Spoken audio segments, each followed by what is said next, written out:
بسم الله الرحمن الرحیم. محمد صاحب تاسو ته پته وه چې 11 لورانې وې او پکې دا یو خدای زوی راکړی و، اوسېده وایي ګردو مساله راغله. دا اوسېده ماشومان بچي دي چې ځینې ټایم کې ما ته وایي چې دا یو لسګون یا مدرسې له څم یا سکول له څم. نو ما په زړه کې داسې کرښې وشي او هغه کرښې چې وي بېله بېله ټوټه ترې جوړه شي او بس زه نورې خبرې نشم کولی. او که چا څه وس کېږي دغه بچي سره دی ما ته مرسته وکړو ماک وکړي. بسم الله الرحمن الرحیم. قدرمنو کتونکو، نن زموږ موضوع داسې نه ده چې که ووایو چې یاره ټول عمر هم ادب له ویډیوګانې وکړي. نن د ډېر ګران واحد ګل واحد صاحب بچی را سره ناست دی او دا ډېر سخت دی، ګردو په تکلیف کې مبتلا دی. اعلان کې دغه کیسه چې ما واورېده نو یقینا چې ډېره زیاته دردېدل یې کیسه په دا وه چې واحد ګل صاحب مونږ ته معلوم دی چې د 11 لورانو یې پاسه الله پاک له یو زوی ورکړی دی او هغه غریب ته جست اوس دغه د ګردو تکلیف پېښ شوی دی چې ډېر په سخته تکلیف کې دی، مخ شوی دی تکلیف سره. حالان کې واحد ګل صاحب حالات هم مونږ ته معلوم دي، کور حالات یې مونږ ته معلوم دي، دلته هم په پردي کور کې اوسېږي. او بله خبره پکې دا ده چې دغه زوی یې اوس یوه ګرده مکمل فیل شوې ده، بلکې دویمه ګرده کې هم شګې دي.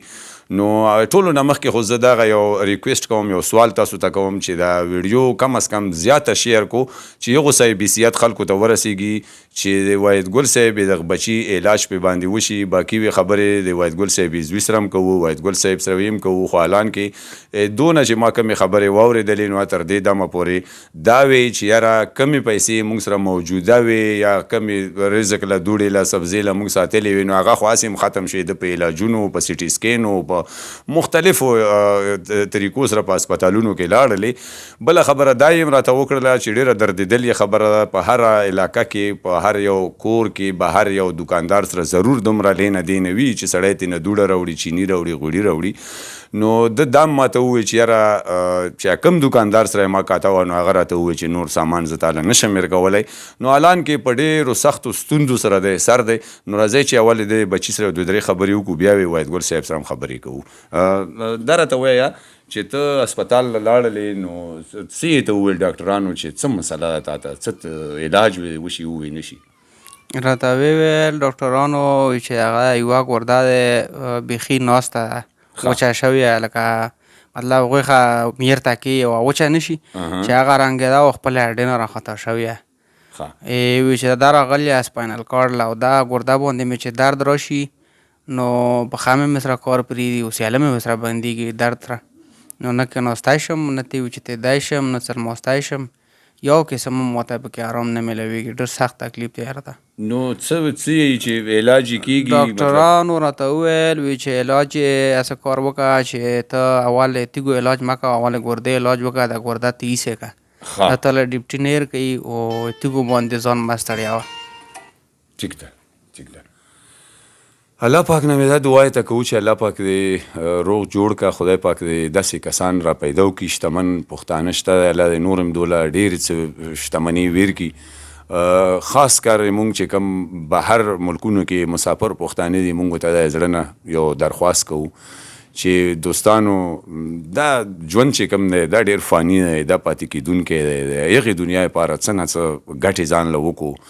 نو مونږ په ویډیو باندې پاسه وی نمبر وي، بالکل د زی پیسې نمبر ویم پې باندې وي او د واحد ګل صاحب د رابطې نمبر ویم پې باندې وي. بالکل تاسو واحد ګل صاحب سره ډایرکټ په خپله خبرې هم کولی شو او دا هم ورته ویلی شو چې یاره مونږ سره دغه مرسته په دغه طریقه وکړه. حالان کې چې چا نه څومره مرسته هم کیدی شي نو مهرباني وکړو دا ته یو سوال کوو د یو پښتون په حیث باندې چې د سره دغه مرسته وکړو. زه خپل ځاني باندې داسې ویډیوګان کوم هم نه، ځان ترې نه ساتم. او اعلان کې چې بس ډېر زیات واحد ګل صاحب را باندې ګران دی نو مجبوره یم چې دغه ویډیو وله وکړم. نو تاسو وی هم دغه مهرباني کوو چې تر خپل وسه داسې وي ضرور مرستې کوو چې څومره مې چا وس دس وي. که دا هم نشو کولی نو دا ویډیو زیاته ځکه شیر کړو چې هغه صاحب حیثیت خلکو ته ورسیږي چې دغه ماشوم علاج پې باندې وشي. نو راځئ چې واحد ګل صاحب سره څو خبرې وکړو. واحد ګل صاحب الله پاک دې بچی روغ جوړ کا. او بس یو شعر دی چې ځمکه هغه سوځي چې په سر یې اور بلیږي او روغ خلک مدام وي د رنځورو تماشبین. نو مونږ که هر څومره هم چغې ووهو خو مونږ ته تا زړه خو پته لګېږي، خو حالان کې تا ته خپله پته په خپله لګېږي. نو که تاسو یو دوه درې خبرې وکړو چې یاره څه محسوسوي د خپل بچي په باره کې، او یا مطلب دا چې څه ویل غواړي هغو پښتنو ته مې مخامخ کړی. بسم الله الرحمن الرحیم. محمد صاحب تاسو ته پته وه چې 11 لورانې وې او پکې دا یو خدای زوی راکړی و، اوسېده وی ګردو مساله راغله. نو اوسېده ماشومان بچي دي چې ځینې ټایم کې ما ته وایي چې دا یو لسګون یا مدرسې له څم یا سکول له څم. نو ما په زړه کې داسې کرښې وشي، او هغه کرښې چې وي بېله بېله ټوټه ترې جوړه شي، او بس زه نورې خبرې نشم کولی. او که چا څه وس کېږي دغه بچي سره دی ما ته مرسته وکړو، ما کوکي. او بله دا شوه چې ما په خپله یو ځل یې ژوند راکړی و د حمد عناد شریف د پښتو ژبې د دغو پښتنو خدمت مې کړی دی.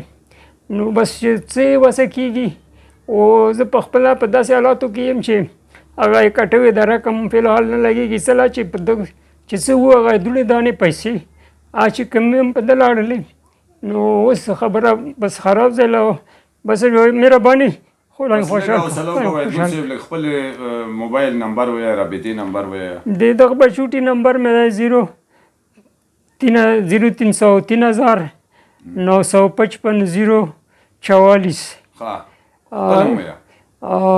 دویم نمبر یې دی 0307 56 988 45. او که څه مرسته او څه کومک د پښتنو کېږي د وسه دغه بچوټي سره دی، ما ځکه وکړي چې ما دغو پښتنو له خپله ځواني خاورې کړې ده، او پښتو ژبې خدمت لپاره ډېر وی میډیا په ساته ما پېژني. او ما 11 لورانې وې، او دا یو پکې خدای زوی راکړی و. زوی مې پکې داسې شو چې غټ په تکلیف و کشمکش کې پروت دی، او بیا د وړه بچي دي. بس ما نه نورې خبرې نه کېږي، بخښنه غواړم. یو جهان مهرباني. دوستانو یقینا چې مونږ هم ورسره هم غریب ونیولو، وایدګل صاحب خبرو سره ډېر زیات یې خفه هم کړلو، ځکه چې یو پلار ته خپل بچي درد پته لګېږي. نو بس ډېرې خبرې سره زم کول نه غواړم. په سکرین باندې هم نمبر شته او په ډسکرپشن کې هم نمبر شته دی. مهرباني مې دا وي چې تاسو خپل وس دسه پورې مرستې وکړو، ویډیو مې سره مخکې شیر کړو، ځکه چې دا دنیا فانی ده. ما خو د مخکې مو ویل بس که څه ښېګړه نه کېږي، بس هغه ښېګړه غټ انسانیت دی. نو الله پاک هم ډېر شته که، او الله پاک د تاسو دا ښېګړې په هغه دنیا تاسو په کار راولي. ډېره زیاته مننه، شکریه.